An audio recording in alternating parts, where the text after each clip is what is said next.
Welcome to Bold Beautiful Bianca podcast. I'm really glad that you're here. If you found me through my viral post about me sharing my testimony, my childhood trauma, my past marriages, and my relationship issues, then you know from the start that I love to be real and transparent. After sharing that video, I received a lot of comments and DMs with a lot of people who connected with my story. Even though not everyone asked me questions directly, I know something like that can leave a lot of people wondering, processing, and even wanting to know more. So I wanted to create this series as a space to sit down, to reflect, and answer some of the questions that may be on your heart based on me sharing my story. This is just me being honest, sharing what I've learned with the hopes that it will be able to encourage and help somebody else who may have had similar experiences as mine. We'll talk about healing, faith, relationships, and what it really looks like and how to rebuild during tough seasons. So wherever you are in your journey, I'm really glad that you're here. So let's get into it. When did you first realize that what you experienced wasn't normal? I would say probably around the age of 12 is when I first realized that this may not be right. My grandfather was a pastor, and I remember him giving a sermon one day about, being intimate before marriage and things like that, and how, you could be sent to hell, things like that. So that was the first time that I actually started to feel like what was taking place in the abuse was not normal. Remember, I was just a kid, as I shared in my testimony, and I experienced abuse with a male and a female. So, yeah, it was about the age of 12 when I first started to feel like this wasn't right.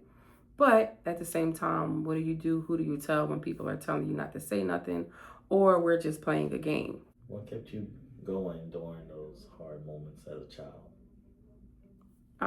I would say my grandparents, my great grandmom, great grandfather Mary and Tice Peterson, my grandmom Cassandra, even my extended grandparents, which would be grandmom Sissy. That was my sister's grandmom. That is actually, those are like the people that I just remember when I was feeling whatever I probably was feeling. They would let me talk, they would listen, no judgment, always nothing but a lot of encouragement. They actually were the ones that helped me through a lot of those times. So you would say that those people that made you feel seen and safe? Yeah, especially my older sister, grandma Sissy. I would go to her house and we would play games and we would. She actually is the one that taught me how to play all the card games that I know how to play today: dominoes, backgammon, checkers, chess. Around her, you know, I just was able to be my full self. She helped me to feel, safe and secure. She had my back, she loved me. What do you think you were searching for in love during those seasons? I would say during those seasons of my life, when it came to me dating, I was searching for acceptance, validation, someone to make me feel like I was normal because of a lot of the trauma that I suffered as a kid. Oftentimes, I felt out of touch with society, my peers, and I would sometimes get into relationships thinking that they would like make me whole, thinking that, you know, they were going to, I guess, tell me who I was too, because at the time too, I didn't know who I was. At times I found myself trying to fit in with crowds that just was not me, or trying to copy other people. And yeah, when I got in relationships, I just was looking for acceptance, validation. Any of your past trauma, how did that show up in those relationships? So they showed up. My past trauma showed up in a lot of my relationships at random times. Sometimes it could be during intimacy where I'm in the middle of being intimate and I'm having a memory, about what had happened to me as a kid. Um, I would say because I also did have a lot of anger at times. Um, a lot of my relationships was toxic. I didn't know how to really express myself, and I felt myself at times hurting people with my words. You know, so yeah, those were the times that my trauma would like show up. Or not only that, I think me not being able to trust people. I could get in relationships, but to this day, I'm not gonna lie, I still struggle to just trust that people have me and my children's best interests at heart. And those are the patterns you would say. Yeah, those are some of the patterns that I would see happen in every relationship, just about every relationship I would get into. Um, Not only that, young, early teens, early 20s, not fully developed, and again, carrying trauma can make it very difficult for anybody to have a normal, successful relationship to me. When did you realize you're repeating cycles in a relationship? So I would say in my early 30s is when I started to realize I was a repeat offender in the type of men that I was dating. It seemed like, as they would say, new face, same person though. And that's when I started realizing, like, man, I'm kind of um, attracting or being attractive to the same type of guys. And it would be the same repeated cycle. I'm moving fast and things are happening fast. Now, probably got pregnant, gave birth, and it's over with. I would say my early 30s is when I really started to realize that a lot of these cycles were being repeated in my relationships. What made you see things differently? What was your breaking point? My breaking point happened within my first marriage. It's my youngest two fathers, my first marriage, basically, like I said. That's when I had enough of what I was going through. This relationship was like, I want to say probably nothing like my past relationships, nothing that I had ever experienced in my life. And I remember the day that I packed up and wound up moving me and my kids to another state. And I remember praying to God. I said, God, if you get me and my kids out of this situation, I'll never come back. And by the grace of God, I haven't been back. Me and this guy never rekindled anything. I have sincerely kept that promise to just keep moving forward with my life.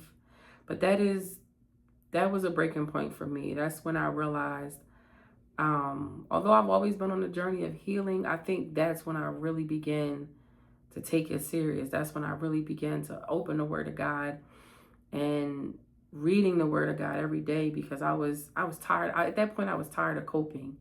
At that point, I really wanted true healing. What lie did you believe about yourself that kept you stuck? I would say throughout those years, I just believed that I didn't really deserve, I guess, anybody better.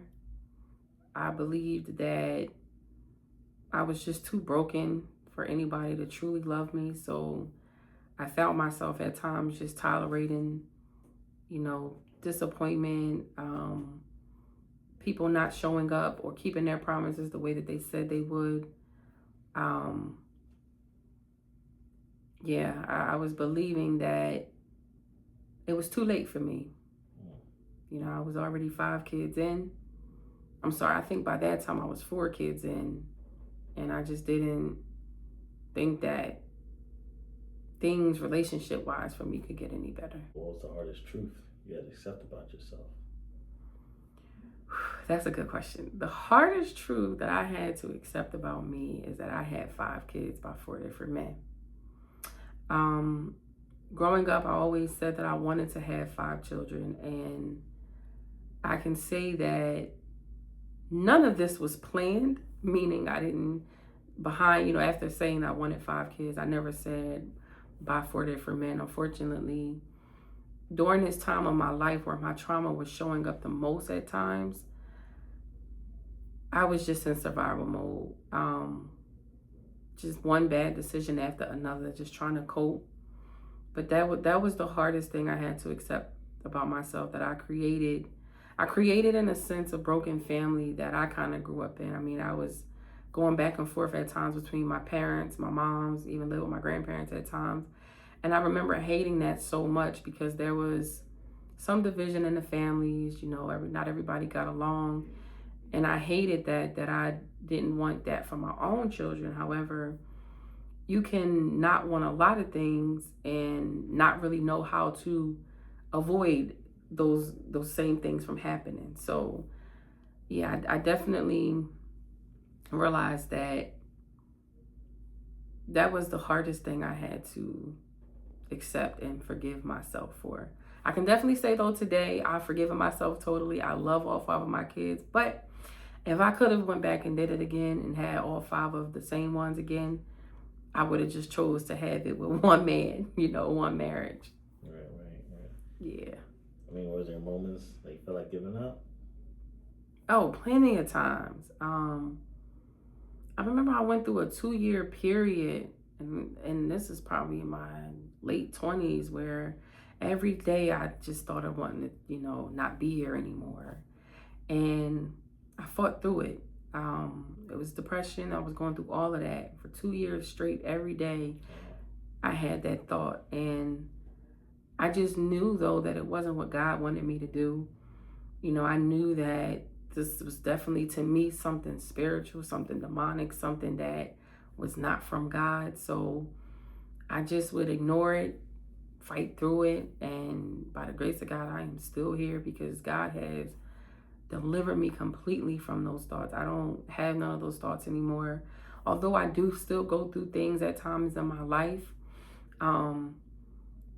it's never enough for me to, and it will never be enough for me to ever feel like I just don't want to be here, But I definitely had a lot of moments where I wanted to give up, but I felt like God built in me some type of resilience machine that just, I won't give up. Okay. Yeah. So God taking favors over your life. Yeah. And that helped you pull through. Okay. Definitely. Yeah. So, I mean, would you say your children have an involvement in that too, keeping you strong? Most definitely. I always say that all my children have, and I say that because of the tears that I've cried to just provide for them. The hard work that I put in to instill, whatever values that I do believe that they will need when they get older. The sweat and more tears that I had to put into just making my children who they are today. And that's one thing I can say is by the grace of God, I do have amazing children. And I ain't saying that because they just mine. Anybody in my life that I know has said that to me. Despite me being a single mom of five, I definitely have to give all glory and honor to God because He's the only one that helps me carry this load the way that I do. Did you find it hard to balance your healing and raising your children? Yes. Unfortunately, my kids have seen the worst of me, and I'm grateful that today they do get to see a better version of me. I'm not where I want to be just yet, but I thank God that I'm not where I used to be. My children get to, although they've seen me do a lot of crying with the Bible open, I will say, I believe God can use any situation to maybe show children at the young age that they are at too, that, hey, you can get through it if you got God and His Word. You're unstoppable. So, yeah, it was definitely hard. Yeah, I can imagine. I'm glad you're on the better side of that journey. Yeah. Yeah. I mean, if you could sum up for your children, let's say they're talking to you, you're talking to them right now. What do you want your children to learn from that journey? To never give up, to not let your past define you, to always believe, no matter what circumstances is looking like, sounding like, feeling like, always believe what God and His Word has said about you. That you don't have to be defined by the amount of money you have in your bank account, what you drive, what you wear, but to be defined by what God has called you to be. And again, just never give up, because the next day could be the very day that you wake up to everything that you ever wanted and dreamed of. In your turning point moment, right? Like, what boundaries did you have to learn to get that going? How to say no. Mm. I found myself at times, and this is just rooted back to trauma. Trauma took, I felt like, my voice away from me at a very early age. And because of that, I found myself doing things at times that I didn't really want to do. It drove me to become a people pleaser. And when I realized that, hey, I'm wearing myself out, I'm losing my money, my resources on other people. And I had to learn that the boundary of just saying no sometimes for myself. I had to learn to love me and to say no. You say you forgave yourself or and others to this day? Oh, definitely. Definitely. It did not come overnight. I'm not perfect and I still make mistakes, so I still sometimes have to find myself, Right. forgiving myself, having grace. Really? But I can 100% say that I've forgiven myself. I've learned to give myself grace for my past because I didn't have the start that other people didn't have. Trauma doesn't allow people to start off their life the way that somebody else who experienced no trauma at all, right? So I had to forgive myself for the years that I was just coping, for the years that I was messing up every single area of my life. And forgiving others, yes, I forgave everybody, even those who were a part of that story where I experienced that trauma as a kid. They are forgiven. I have absolutely no hate in my heart for nothing that had happened. I forgive because it's, at the end of the day, what God did for me in my life, they can't take it away. Yeah. So you might have had me in my childhood, but in my adulthood, I'm still here. So Amen. yeah, I forgave them a long time ago. I did. What does a healthy relationship look like to you today? That's a good question. I am still navigating that, to be honest. Um, I'm still navigating through that because I still at times feel very inadequate to be someone else's partner.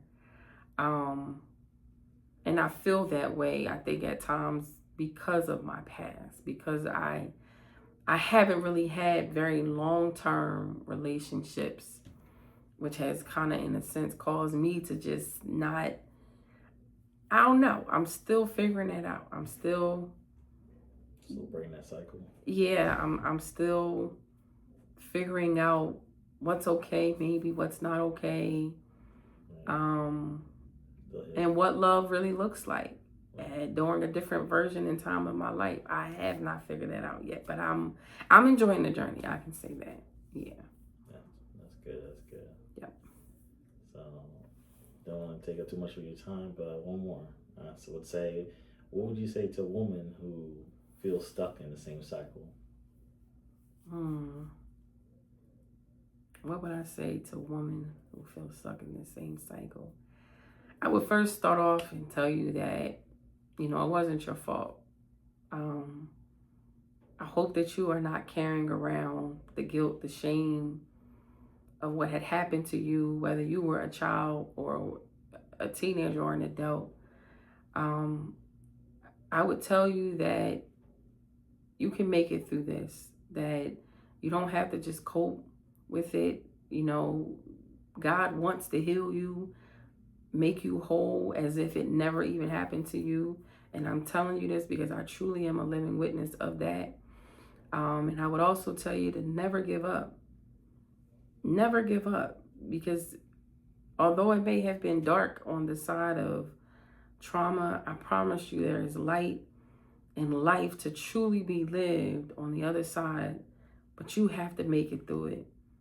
And if you don't have anybody in your life that maybe you feel like is worth fighting for, fight for you. Fight for the little you. Fight for the little girl or the teenage you or the 20-year. Fight for that version of you in that time that you may have lost. And just never give up. Yeah, awesome. Well, thank you, Bianca. This was great. Thank you. Welcome. And if you're new here, just be sure to like and subscribe, and come back, for more as we get into more questions. God bless.